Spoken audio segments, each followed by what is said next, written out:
Tiempo atrás, este mundo era inmaculado. El aire, el hielo, el agua eran puros. La bahía del Príncipe William estaba como en el día de la creación. Los hombres solo eran un elemento de la vida.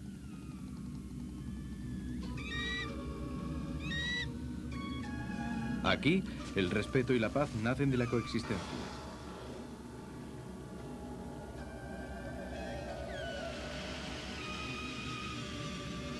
Un día, la coexistencia dio un paso a la confusión, a una amenaza de la que no se podía huir.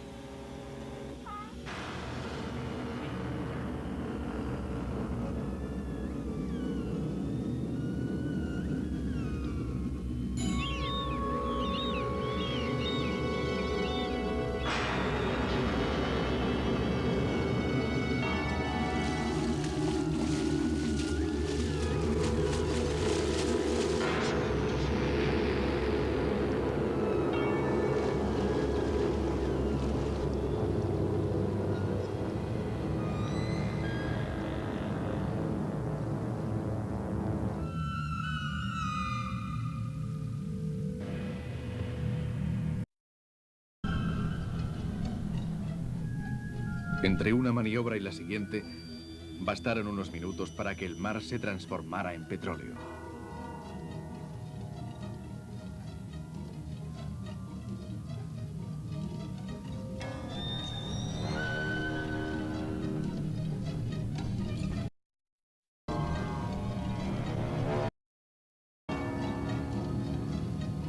El 24 de marzo de 1989, un petrolero que transportaba más de 1 millón de barriles de petróleo encalló en un arrecife bien señalizado, provocando la marea negra más grave de la historia de los Estados Unidos. Una marea negra menos abundante que la de la Moco Cádiz, pero acaecida en los lugares intactos del mundo, la bahía del Príncipe William, en las majestuosas costas de Alaska. En este lugar resguardado de los movimientos del mar abierto, el y oscuro se ha esparcido sin control sobre centenares de kilómetros cuadrados.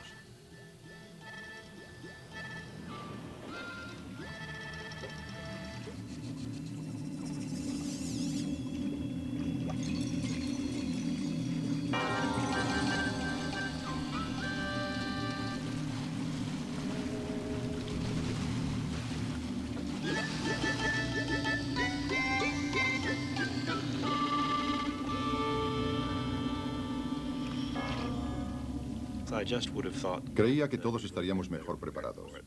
La industria, el Estado, el gobierno federal, pero estábamos espantosamente mal preparados.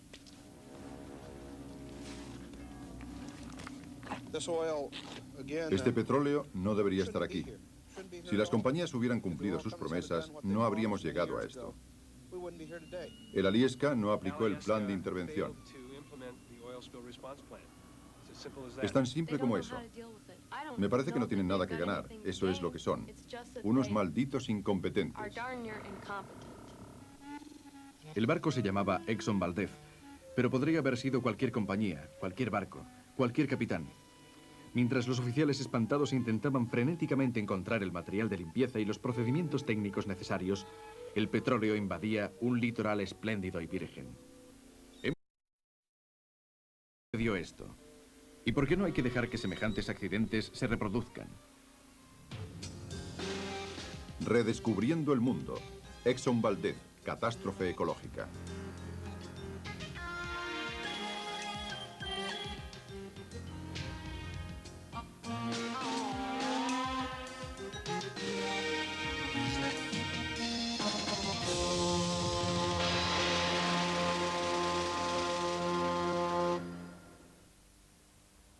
Todo empezó en una noche como esta.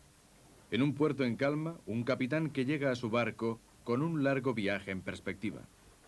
Pero pocas horas bastaron para que un trayecto habitual se transformara en una pesadilla ecológica, en una catástrofe contra la naturaleza para la que nadie, a pesar de los pretendidos preparativos, estaba preparado. El oleoducto de Alaska va a parar a la bahía del Príncipe William. El petróleo del arrecife de Blythe por todo el Golfo de Alaska, contaminando las islas salvajes y las zonas naturales protegidas, ensuciando finalmente casi 2 costas. Es decir, la distancia que separa Nueva York de Miami.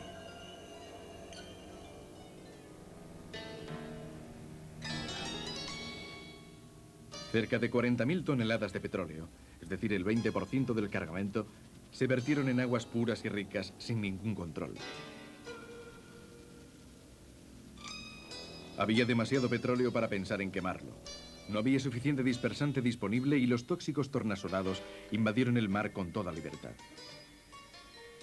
Barreras en cantidad insuficiente llegaron demasiado tarde para contener un mar de petróleo. Luego la marejada se encargó de las barreras. En una costa de antaño virgen, ahora hay oscuras tintas de petróleo.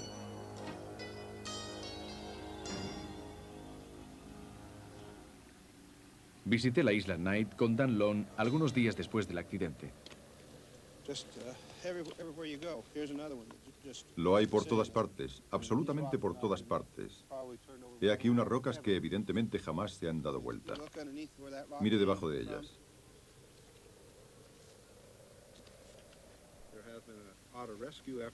Hubo un salvamento de nutrias, pero no por aquí. Las nutrias que estaban aquí no las he vuelto a ver. Hemos visto un cadáver de nutria en el agua. Tengo mucho miedo de que todos los animales de la zona estén muertos. Las nutrias y los pescadores siempre han sido rivales, pero de repente se ve a los pescadores intentando salvar nutrias. ¿Qué ha pasado? Porque la vida es importante para ellos. Incluso si no estamos siempre de acuerdo, nos hemos unido para proteger aquello que podemos proteger. Algo le sucedió a la gente. ¿Qué? El respeto por la vida.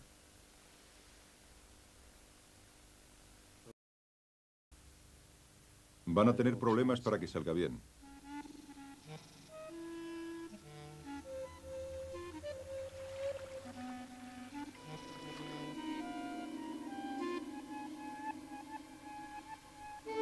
Morirán hasta 1 millón de pájaros. Jamás la cantidad de víctimas fue tan elevada, hasta el punto que debieron quemar los cadáveres embadurnados de petróleo para impedir que los que se han salvado se los coman.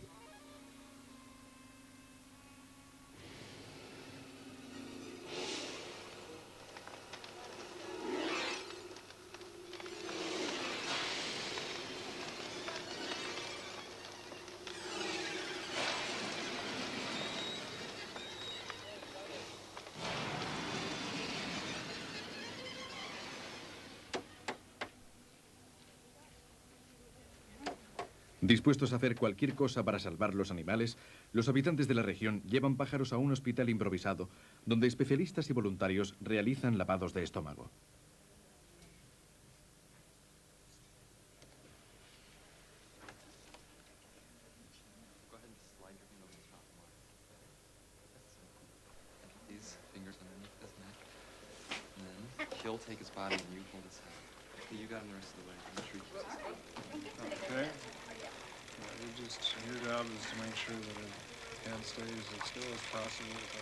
Para la limpieza se utilizan instrumentos corrientes, surtidores dentales para las plumas, cepillos de dientes alrededor de los ojos.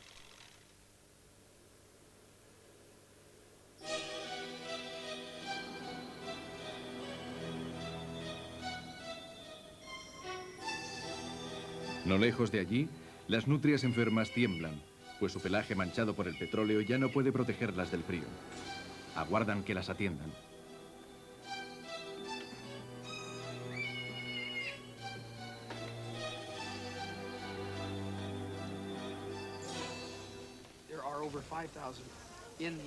Hay más de 5.000 animales en la zona afectados por la marea negra. Es enorme. Hay que capturarlos, reunirlos. Tenemos los barcos necesarios, tenemos una buena logística. Pero aquí no estamos en verdad bien equipados. Hemos comprobado que los animales sufrían una reacción a los efectos tóxicos del petróleo. Corren el riesgo de tardar más tiempo del previsto en restablecerse y la mortalidad será sin duda elevada. Hemos elaborado técnicas de limpieza bastante eficaces, pero la toxicidad causará otros problemas.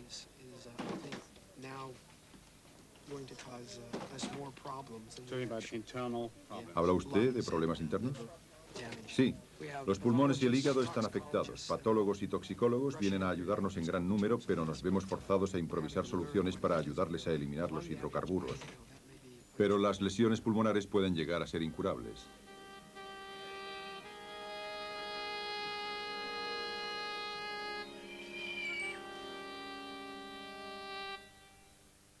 Habitualmente un tribunal sirve para impartir justicia, pero en Valdez el tribunal ha perdido su infraestructura. Se ha convertido en el cuartel general de la batalla contra el petróleo. Los pescadores de la bahía del Príncipe William, hombres y mujeres, se han transformado en jurado. En cuanto a las razones del accidente, el público debe ser el juez. Los Estados Unidos, en lugar de desarrollar las energías alternativas, dependen cada vez más del petróleo de Prat Howe Bay, y este corre el riesgo de agotarse a partir de finales de este decenio.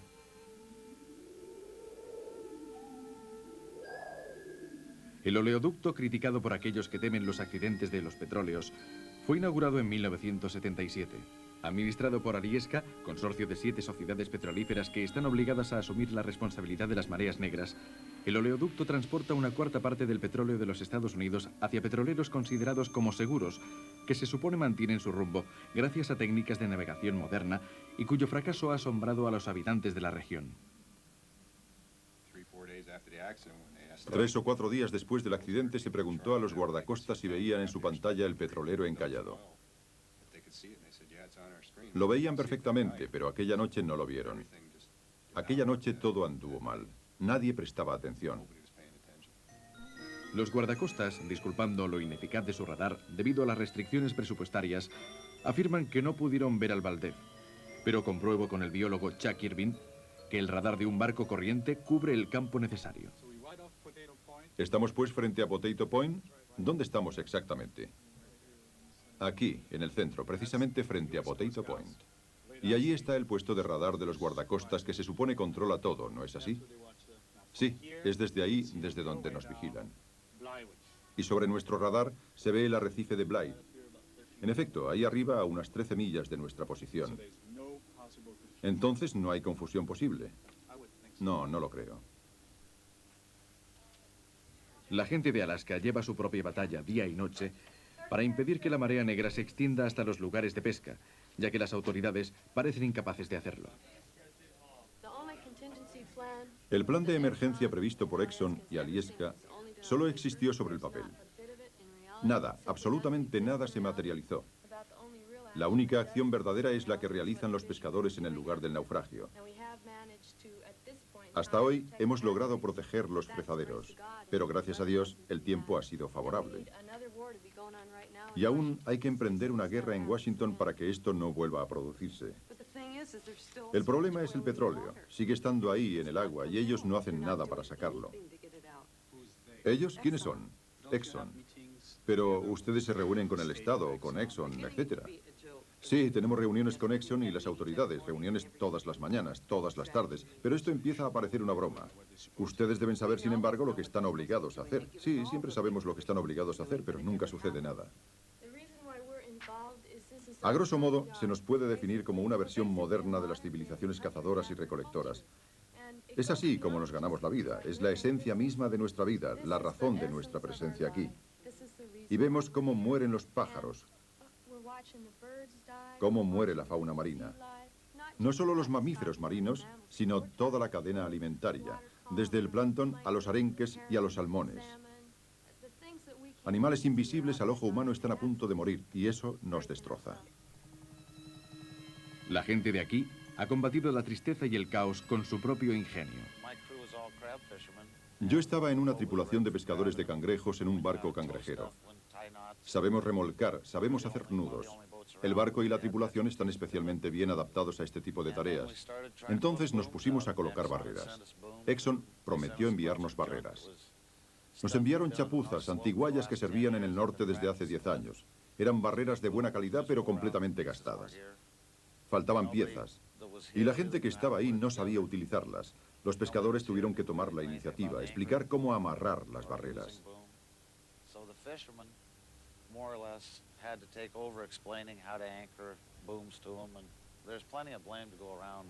Hay críticas para todos. Es fácil hacer reproches a Exxon, pero el estado de Alaska tiene parte de culpa, e incluso el gobierno federal. porque nos dejan arreglárnoslas solos como adultos.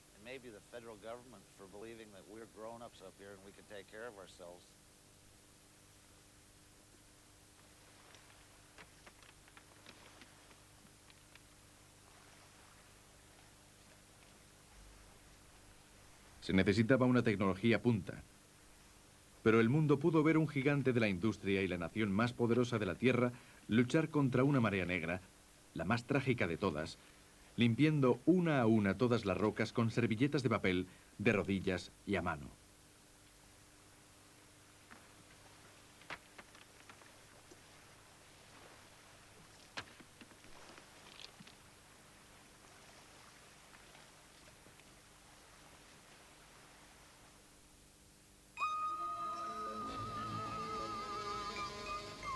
Durante la primavera, Exxon terminó por movilizar fuerzas impresionantes. 1.400 barcos, 85 aviones o helicópteros, 12.000 hombres, cerca de 2.000 millones de dólares. Un montón de dinero que intentaba compensar el tiempo perdido. Los chorros de agua a presión solo despegaron una parte del petróleo. No se ha podido recuperar más que el 12% de lo que se había derramado. Empezamos con un lavado con agua fría. Utilizamos agua de mar bombeada desde barcas planas y barcos. Luego lavamos con agua caliente. Después volvemos al agua fría, ascendemos con la marea y la seguimos cuando vuelve a bajar. En esta playa nos encontramos en el segundo lavado. Fue de nuevo invadido por el petróleo durante la noche. Exxon hace lo que puede. Hemos movilizado todos los recursos, los hombres, las bombas, los tubos de riego. Y cuando nos vayamos de aquí, creo que habremos hecho un buen trabajo. Los guardacostas son los que determinan lo que está limpio. Ellos son los jueces. Si dicen que una playa está limpia, está limpia. Pero no es tan fácil determinar lo que está limpio. La fase número 1 consiste en descontaminar lo grueso, en sacar todo el petróleo que pueda ser sacado para evitar que las costas se ensucien de nuevo. La fase número 2 pretende limpiar las zonas gravemente alcanzadas, pero que actualmente no corren el riesgo de ser nuevamente dañadas. La fase número 3 consiste en eliminar físicamente todos los contaminantes. Deseosos de verlo más claro, fuimos en el mes de mayo a Little Smith Island, primer kilómetro de costa en haber sido declarado limpio. Irving, ausente en marzo, examina los daños por primera vez. El petróleo sigue estando ahí. Sí, ¿sabe? Es espantoso. Normalmente hay un montón de conchas en estas rocas.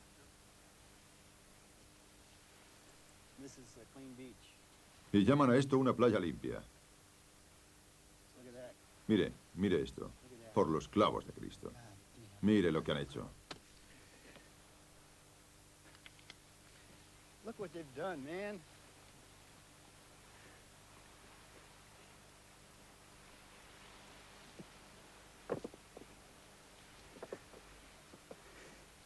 El petróleo, que arranca lágrimas a un adulto, cubre con una capa de alquitrán a numerosas focas.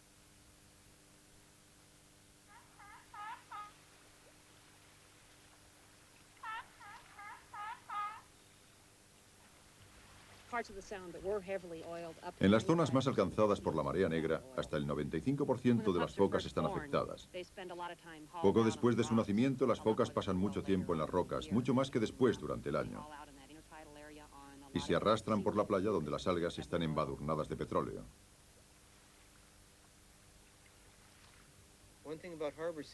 Las focas pasan horas surcando zonas como esta y para ello mantienen la nariz y los ojos justo por encima del agua. Lo que que sus ojos también se vean afectados. Se ha comprobado una elevada tasa de hidrocarburos en sus tejidos. Parece que se ha encontrado huellas de petróleo en la capa de mielina que recubre el cerebro y los nervios ópticos. Esto no se esperaba. En el mes de agosto regresé a la playa de Night Island, que había explorado justo después del accidente. Ya no se hablaba de limpieza, sino de tratamiento. Y este no iba mucho más allá de la superficie.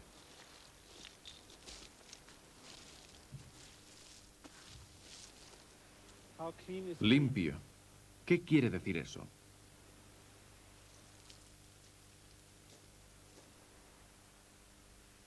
En algunos lugares incluso no hay necesidad de cavar. Lo que más sorprende es la desaparición de la vida animal, el agobiante silencio y las olas que rompen.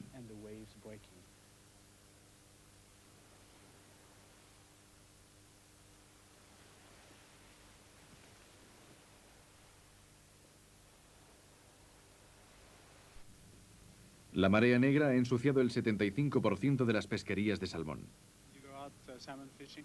¿Ha ido a pescar salmón? Fui a la bahía hasta el día en el que cerraron la pesca porque todo el material estaba contaminado.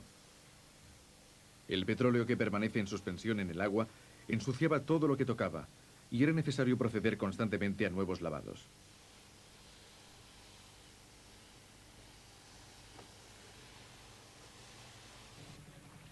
Pero la comunidad de pescadores salvó el frezadero de San Juan.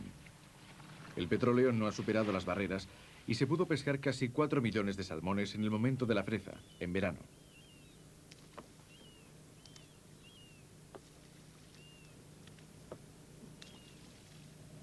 Se impide a los salmones salir de la red aún entreabierta.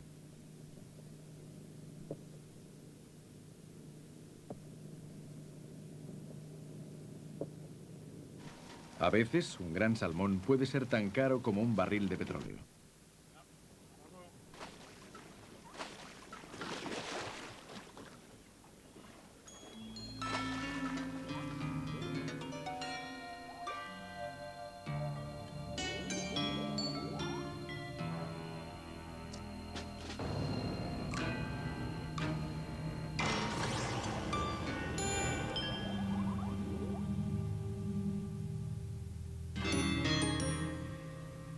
Si la marea negra hubiera sucedido en esta época, toda la pesca se habría perdido.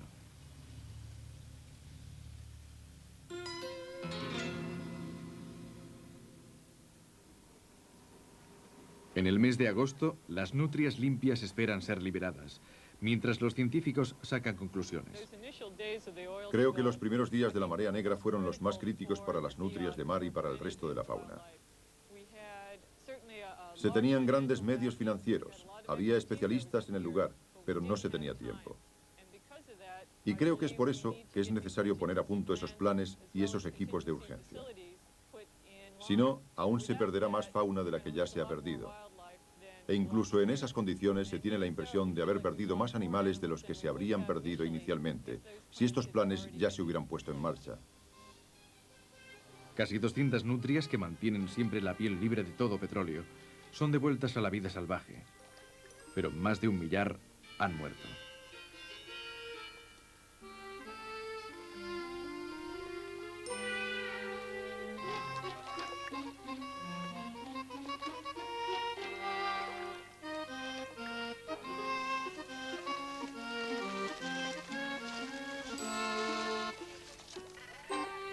Se han soltado 800 pájaros, pero Kelly Weberling, heroico salvador, mide los límites de la operación.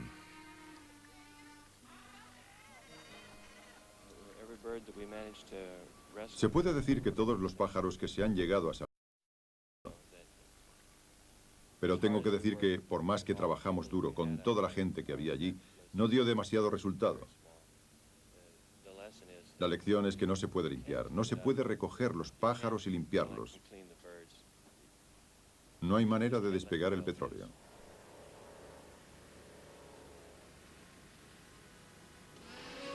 La limpieza ha generado 25.000 toneladas de desperdicios. Casi todo se quemó en crematorios que no siempre funcionaban o fue despachado hacia vertederos de Alaska y de otros estados.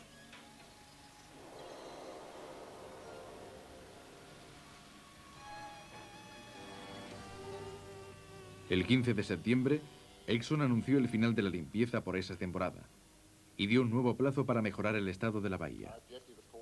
Nuestro objetivo, claro está, es restablecer la bahía del Príncipe William a un estado de estabilidad ecológica. No nos vamos, estamos aquí y tomamos la situación seriamente. Dejamos las playas en un estado en el que no se perjudicará a la fauna de la región. Les enseño de nuevo mi piedra de Green Island. Queda petróleo en esa piedra. No se va cuando la frotan. Es cierto que no está tan limpia como por el otro lado, pero eso no tiene nada de nocivo en el terreno del entorno y no impide el restablecimiento de la fauna en esta zona. Les dejo elegir la definición de limpieza. Lo que quiero decir es que estamos centrados en los cuidados que hay que proporcionar a los animales. Reconocemos que no hay nada absoluto en este asunto. Hay que encontrar un compromiso en el terreno ecológico y es por ello que continuamos durante el invierno nuestro estudio de la situación. Así pues, aprendemos. ¿Usted decía que esto era un gran laboratorio? Sí, el mayor laboratorio del mundo. Así pues, aquí estamos en plena experimentación. Exxon exhibe rocas limpias, pero el gobernador de Alaska muestra rocas manchadas de petróleo. Es del todo evidente que las playas tratadas no están limpias. El hecho de que se puedan limpiar más o no es materia de especulación. Aquí todo el mundo puede acusarse de haber cerrado los ojos, salvo algunas excepciones, en particular las organizaciones ecologistas que decían que este tipo de cosas podían llegar a ocurrir. En su opinión, ¿cuánto tiempo será necesario para que se tengan los medios técnicos para hacer frente a una marea negra semejante? Ya me gustaría saberlo. Estoy seguro de que todo el mundo dormiría más tranquilo si lo supiera. El hecho es que no se han esforzado demasiado en desarrollar los medios técnicos necesarios para tratar una marea de esta importancia. En la isla Knight, la noción de limpieza sigue siendo muy relativa.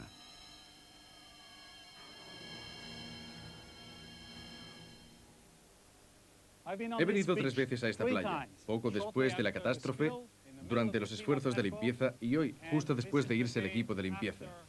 Y esto es lo que he encontrado en ella, una playa declarada oficialmente en estado de estabilidad ecológica.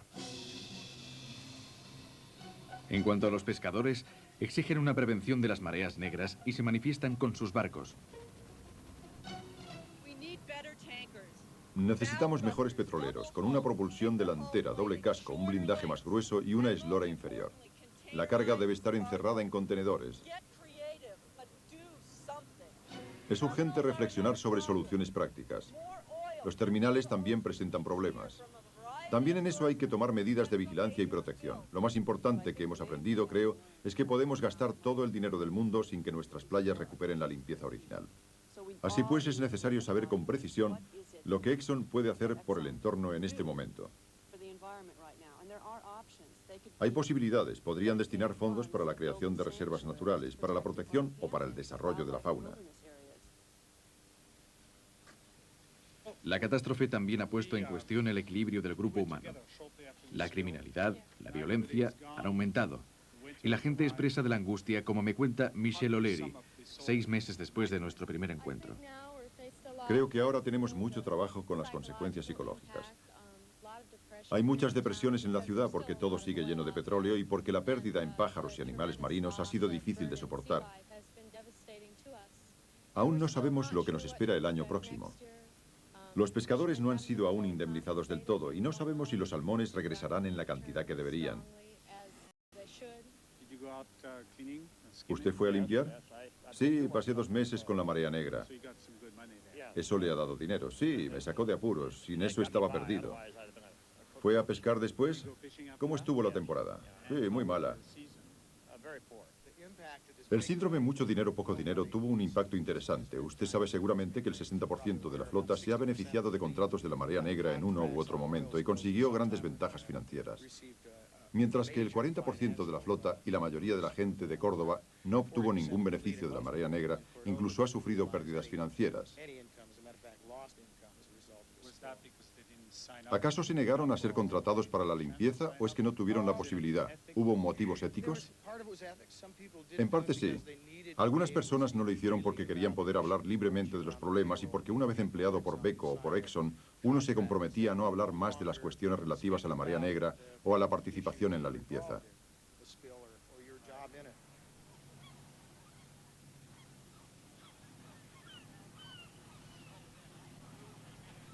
Pero los trabajadores se van y algunos hablan libremente. Pero en conjunto, ¿usted encuentra que la marea negra ha sido beneficiosa para la gente? A largo plazo no puedo decírselo, pero en lo relativo a la economía y la gente, ahora sí, ha sido algo bueno. Desde el punto de vista financiero ha sido ciertamente bueno. Yo trabajé en la Marea Negra. ¿Te pagaron bien? Sí, fui bien pagado. ¿Cuánto tiempo pasaste allá? Cerca de 2 meses. ¿Y ahora os han echado a la calle? Sí, sí, eso es. ¿Qué vas a hacer? Ir al paro. Según usted, ¿qué ha representado la Marea Negra para Alaska? Ha sido muy útil para la economía. Ha sido útil. Entonces, desde su punto de vista, ha sido algo positivo. Sí, sí. Entonces, ¿usted está a favor de las mareas negras? Digamos que estoy a favor del dinero que proporciona la Marea Negra. Soy jefe mecánico de un remolcador.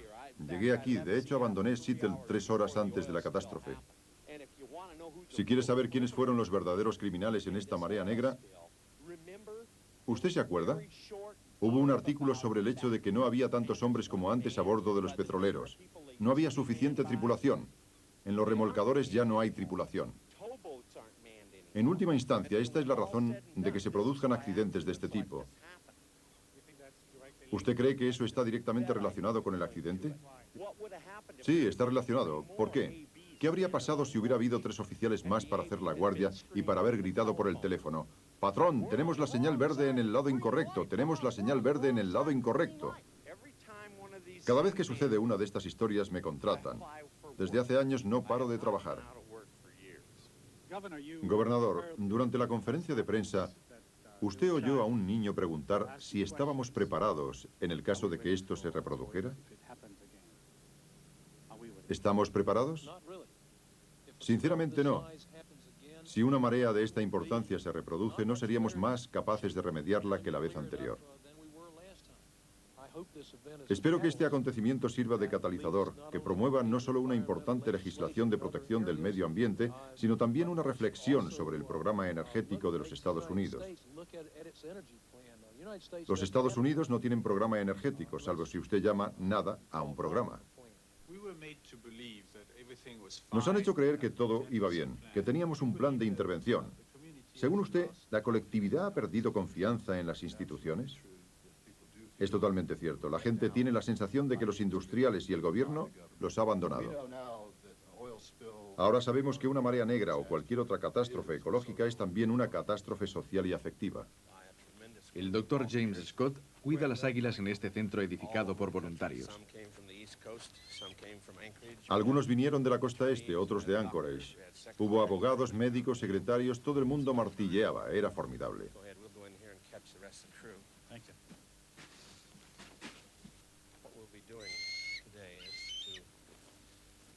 Hoy nos colocaremos en fila aquí. Vamos a cerrar esta cortina para mantener las águilas del otro lado y así poder atraparlas.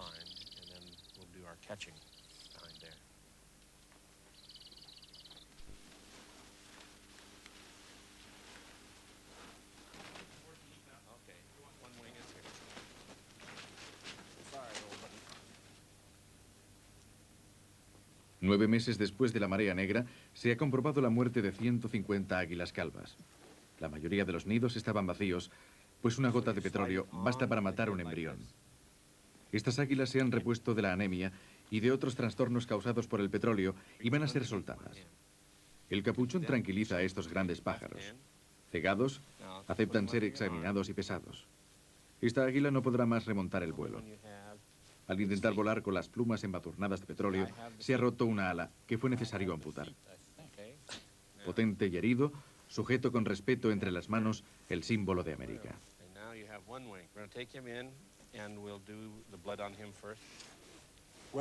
¿Para qué se le saca sangre? Si se hace un seguimiento de estos pájaros mediante una serie de muestras, se puede valorar las consecuencias a largo plazo de la ingestión de petróleo.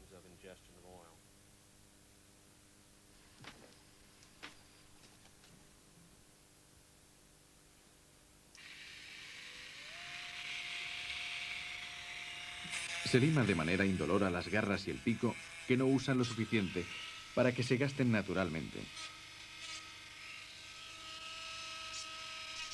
Esta águila no necesita capuchón, es tuerta. Muchas águilas murieron antes de que nadie pudiera ocuparse de ellas. Algunas se soltaron en la bahía después de haber sido capturadas en circunstancias que, en mi opinión, no deberían haberlas soltado. La bahía no era segura en esa época. Nadie puede afirmar que lo sea ahora. ¿Este accidente nos ha enseñado algo? Nos ha enseñado que necesitamos una capacidad de intervención a escala mundial, un equipo que pueda estar sobre el terreno sin que sea menester ese montón de reuniones para tomar decisiones.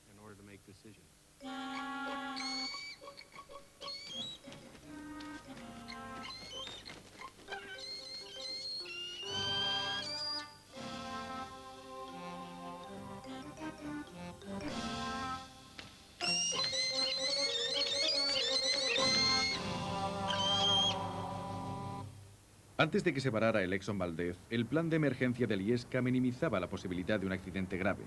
Según el plan, un barco americano comandado por un capitán americano estaba protegido contra los accidentes. Y sin embargo, el Valdez era un barco americano comandado por un capitán americano. El plan afirmaba que en caso de marea negra, la limpieza sería posible a condición de que el mar permaneciera en un estado que permitiera la limpieza. Es decir, que en caso de accidente grave, se rogaba al tiempo que fuera bueno. El hipotético accidente mencionado en el plan tendría que producirse en una mañana de junio, al principio de una larga jornada tranquila y soleada. Pero el verdadero accidente se produjo en medio de la noche y en marzo. El plan pronosticaba 500.000 barriles de petróleo, y el Exxon Valdez acababa de embarcar 1 millón de barriles. Finalmente, el plan proponía rodear con una barrera el barco accidentado. Este procedimiento habría podido hacer explotar el barco, pues los vapores de petróleo acumulados corrían el riesgo de arder.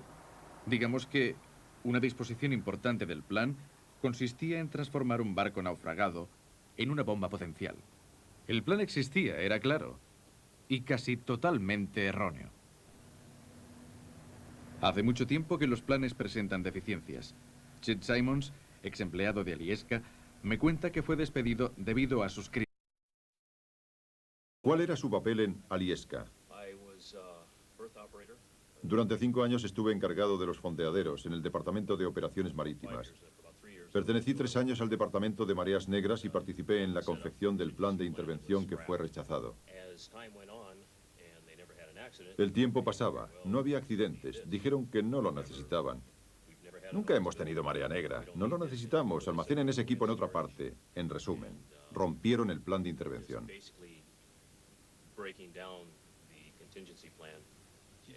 ¿Usted tenía algo que decir como responsable? ¿Usted podía representar un papel? Sí, podía hablar y no me privé de ello. Me expresé francamente. Pero era necesario que tuviera cuidado porque ese no es el tipo de gente con la que les gusta trabajar. Prefieren a los tipos que van al trabajo, lo hacen bien, cierran la boca y regresan a casa.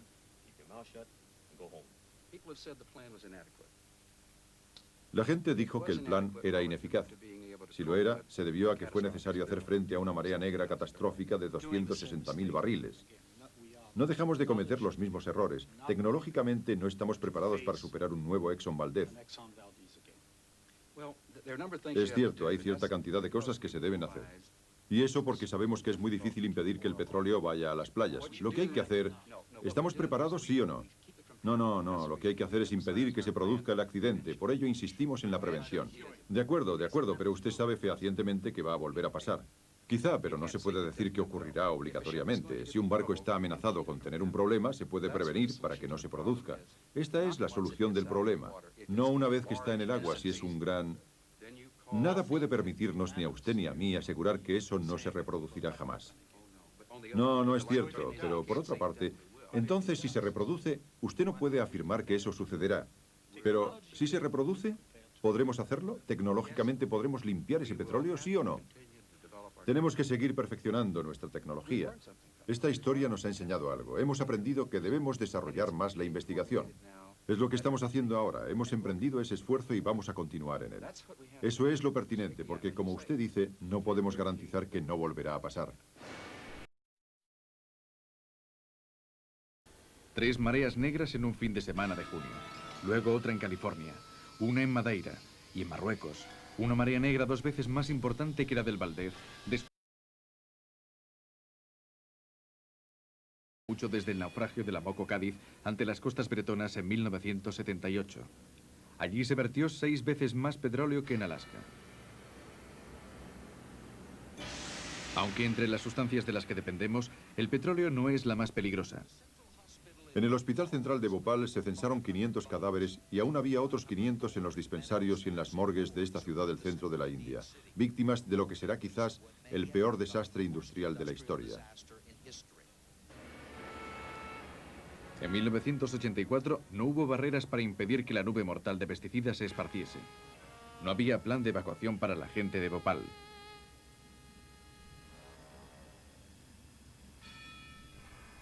Y la radioactividad, ese tóxico entre los tóxicos.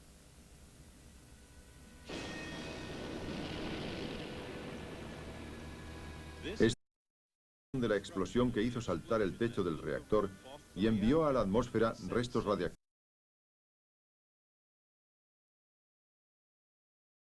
En 1986, la explosión nuclear de Chernóbil se produjo durante una verificación de los sistemas de seguridad, aterradora constatación de los fallos de nuestro poder.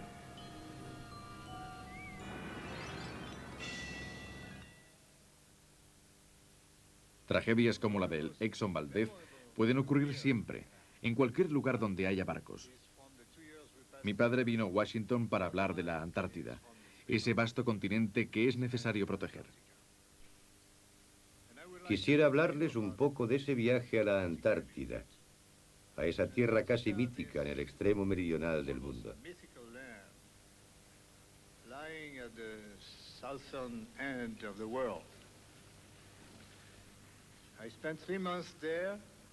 Pasé 3 meses a bordo del Calypso, con el mejor material y la mejor de las tripulaciones. Y jamás olvidaré la pureza, la majestuosa belleza de los paisajes por encima y por debajo de la superficie del mar. Imaginen un accidente como el del Valdez en la Antártida.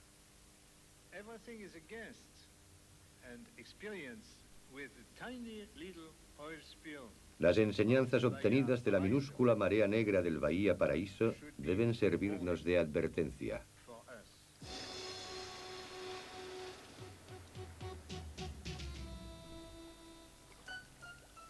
Este barco argentino a principios de 1989 aún no ha sido reflotado, aún contiene los barriles de petróleo. Hay pocas cosas comparables al hundimiento del Valdez, hoy en dique seco, con las piedras de la bahía del Príncipe William todavía incrustadas en el casco. Con doble casco o doble fondo, la marea negra habría podido ser un 60% menos grave. Un barco de doble casco asegura una protección en caso de encallar o de sufrir una colisión lateral. Es técnicamente realizable sin problemas, pero ocurre que, si no modificamos el tamaño del barco, se perdería desde 1/3 a 2/5 partes de su capacidad. Así pues, para el resto de la capacidad, habría el sobrecoste correspondiente, lo que aumentaría el precio del flete en cerca de 1,5 veces. ¿La sociedad está dispuesta a pagar este precio? Sí, así lo creo. La boya de Blythe Reef no solo recuerda los errores cometidos en el Valdez. Los dirigentes de Exxon anularon una entrevista con el pretexto de problemas jurídicos urgentes. Así pues, hay una voz que no oiré.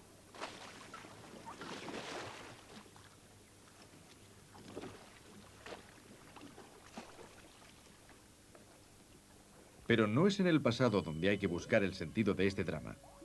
En los albores de un nuevo siglo, no olvidemos que simples rocas bastaron para hundir el buque insignia de la Exxon, para retorcer la sólida chapa, para arrancar las espesas chapas.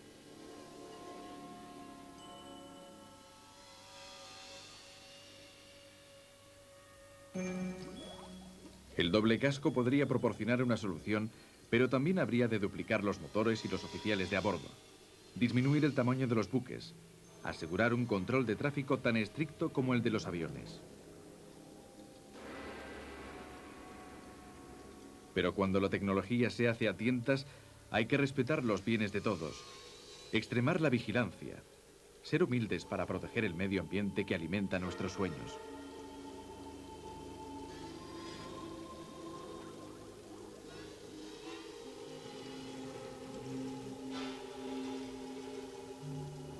Todavía tenemos posibilidades a nuestro alcance. Diseñemos la década de las soluciones, con el fin de que el futuro no se deshaga bajo nuestros dedos.